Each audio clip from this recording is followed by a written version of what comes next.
আলোচিত প্রবাসী সাংবাদিক ইলিয়াস হোসেনের লাইভ টক শোতে ৪৯ বছরের পর প্রকাশ্যে কথা বললেন দীর্ঘদিন আড়ালে থাকা শেখ মুজিবুর রহমানকে সপরিবারে খুনে জড়িত অভিযোগে অভিযুক্ত বীর মুক্তিযোদ্ধা মেজর শরীফুল হক ডালিম।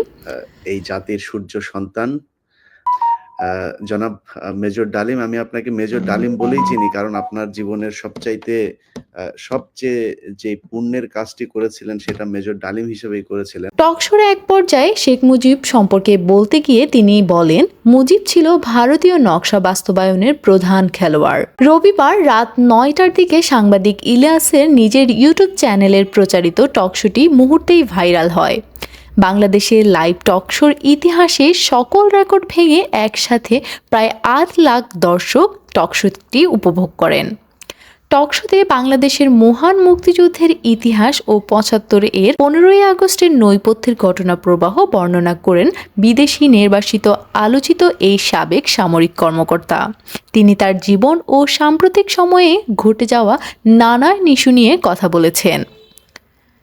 টকশোর শুরুতে মেজর ডালিম বীর উত্তম বলেন, দেশবাসীকে, বিশেষ করে নতুন প্রজন্মের ছাত্র জনতাকে যারা আংশিক বিজয় অর্জন করেছেন তাদের লাল শুভেচ্ছা জানাই।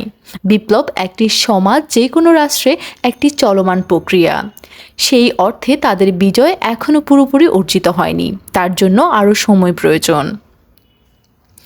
২৪-এর গণ অভ্যুত্থানের নৈপথ্যের নায়ক ছাত্র জনতাকে পরামর্শ দিয়ে তিনি বলেন, সম্প্রসারণবাদী হিন্দুত্ববাদী ভারত যার কবজায় আমরা প্রায় চলে গিয়েছি, সেই অবস্থান থেকে সেই ৭১-এর মতো আরেকটা স্বাধীনতা অর্জন করতে হবে।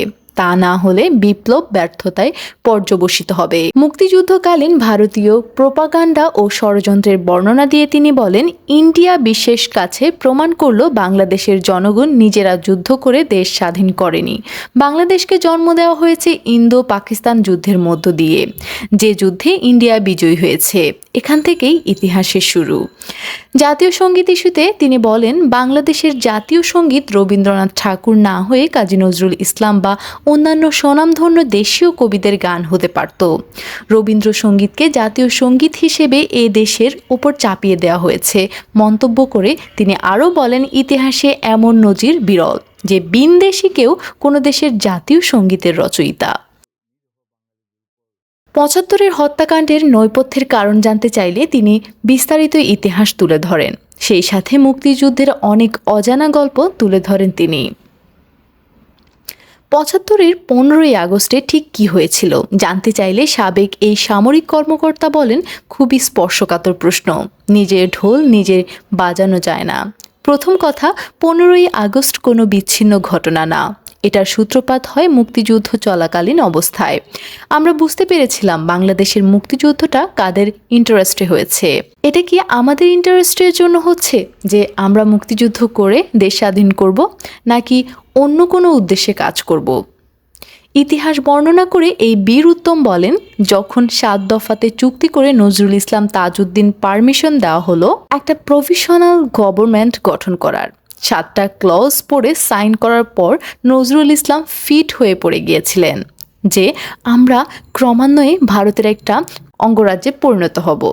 মেজর শরীফুল হক ডালিম আরও বলেন, মুজিব মারা যায়নি, একটি সেনা অভ্যুত্থানে নিহত হয়েছে। বাকশাল বিদায়ের পরে কোটি কোটি মানুষ রাস্তায় নেমে এসে শুকরিয়া আদায় করেছে। মুজিবের মৃত্যুর পর লাখো লাখো মানুষ রাস্তাঘাটে অন্তরে বন্দরে আনন্দ মিছিল বের করেছে। তাদেরকে আমরা ডেকে আনি নাই, সবাই স্বতঃস্ফূর্তভাবে অংশ নিয়েছিল। এভাবেই জনস্বীকৃতি পেয়েছিল ধানমন্ডি ৩২-এর সামরিক অভ্যুত্থান। তিনি বলেন, শেখ মুজিব তার জুলুমের মাত্রা এতটাই তীব্র করেছিল স্বৈরাচারী আচরণের মতো যে তখন মানুষ রবের কাছে মুক্তি চাচ্ছিল তার জুলুমের অবসানের জন্য। শেখ মুজিব সম্পর্কে এক প্রশ্নের উত্তরে তিনি বলেন, মুজিব কি ছিল? মুজিব ছিল ভারতীয় নকশা বাস্তবায়নের প্রধান মেজর খেলোয়াড়। এই বীর মুক্তিযোদ্ধা আরও বলেন, তথাকথিত নেতারা যখন ভারত পালিয়ে গেল, ছিল না যখন কেউ নেতৃত্ব দেওয়ার, সমঝোতা নিয়ে সবাই ব্যস্ত।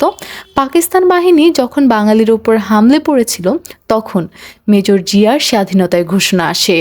আমি তখন পাকিস্তানে আর্মিতে। মেজর জিয়ার ঘোষণা শুনে মনে হলো আর বসে থাকার সময় নেই, আমরা তখনই পাকিস্তানের বিরুদ্ধে যুদ্ধে নেমে গেলাম।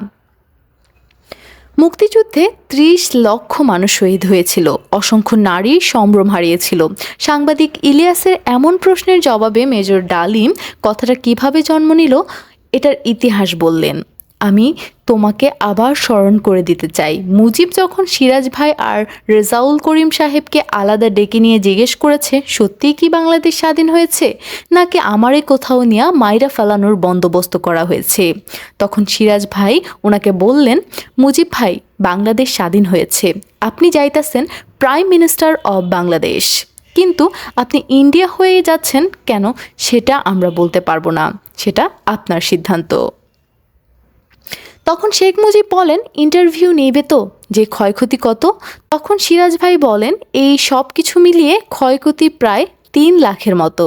পরে ৩ লক্ষকে যখন ইন্টারভিউ নিতে আসছিল, যখন মুজিবকে জিজ্ঞেস করেছিল what is that thinking of losses life during the freedom fighting, Sheikh Mujib বললেন ৩ মিলিয়ন। ৩ লক্ষকে বানাই ফেলাইলো ৩ মিলিয়ন।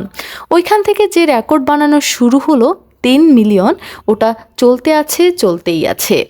জাতির পিতা ইস্যুতে মেজর শরীফুল হক ডালিম বলেন, আমি ব্যক্তিগতভাবে জাতির পিতা, জাতির মাতা, জাতির বোন, জাতির জামাই এসবে বিশ্বাস করি না। জাতির পিতা যদি বলতেই হয় বিশ্ব মানবতার পিতা হজরত আদম আলাইহিসসালাম, এটা কেউ অস্বীকার করতে পারবে? তোমরা উন্নত দেশগুলো থেকে গণতন্ত্র ও মানবাধিকার শিখে আসছো, আমাদের কোরআনে কি এগুলো নেই? তারপরও ওইসব দেশে কেন জাতির পিতা থাকে না, আমাদের এইখানে কেন থাকতে হবে? ইন্ডিয়াতে কে জাতির পিতা এই প্রশ্ন রেখে বলেন, সেখানে কোনো জাতির পিতা নেই, কোনো সভ্য দেশে জাতির পিতা বলে কোনো কিছুই হয় না। ফ্যাসিস্ট আওয়ামী লীগকে উদ্দেশ্য করে এই বীর মুক্তিযোদ্ধা বলেন, তাদের মেন্টর যে ভারত, যেখানে তারা পালাই গেছে, ওই দেশটাতে কোনো জাতির পিতা আছে? নাই। তাহলে আমরা কেন জাতির পিতা বলবো? যুক্তিটা কি? বাংলাদেশের স্বাধীনতার আগ পর্যন্ত রাজনীতিতে শুধু কি মুজিবের অবদান ছিল? তিনি আরও বলেন, মুজিব তো কোনোদিন স্বাধীনতা চায়নি। বাংলাদেশের স্বাধীনতার জন্য প্রথম কথা বলেছিলেন পাকিস্তান নৌবাহিনীর চৌকস কর্মকর্তা ওয়াজেল হোসাইন, যার যা প্রাপ্য তাকে সেই মর্যাদা দিতে হবে। মেজর ডালিম বীর উত্তম আরও জানান, ৭১-এর ২৫শে মার্চ শেখ মুজিব পাকিস্তান আর্মির হেফাজতে স্বেচ্ছায় আত্মসমর্পণ করার আগে নিজের পরিবারের ভরণ পোষণের দায়িত্ব পাকিস্তান সেনাবাহিনীর হাতে দিয়ে যান। নিজের ও পরিবারের সুরক্ষা নিশ্চিত করে তিনি পাকিস্তান পাড়ি জমান।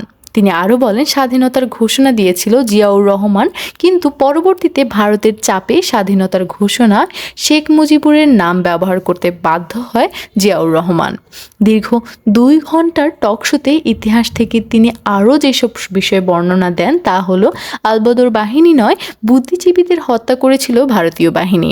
ভারত তৎকালীন ১৬,০০০ কোটি টাকার সম্পদ বাংলাদেশ থেকে লুট করে নিয়ে যায়। বাধা দিলে মুজিব মেজর জলিলকে গ্রেপ্তার করে। জহির রায়হান ও শহীদুল্লাহ কায়সারকে হত্যা করেছিল মুজিব। তিনি আরও দাবি করেন, মুক্তিযুদ্ধে ২ লক্ষ মা বোনের ইজ্জত লুট হয়েছিল, এটা একটা মিথ্যা প্রচারণা। বিপ্লবী সিরাজ শিকদারকে পরিকল্পনা করে হত্যা করে মুজিবের ভাষণে নয়, মেজর জিয়াউর রহমানের ডাকে লক্ষ লক্ষ মানুষ একতাবদ্ধ হয়েছিল এবং আমি নিজেও পাকিস্তান থেকে চলে এসেছিলাম মেজর জিয়ার ডাকে। ভারত মূলত বাংলাদেশের মুক্তিযুদ্ধে সহায়তা করেছে যাতে তাদের একটি প্রদেশ বানাতে পারে। তো দর্শক, দীর্ঘদিন পরে মেজর ডালিমের কথা শুনে আপনার কি মতামত জানিয়ে দিন কমেন্ট বক্সে।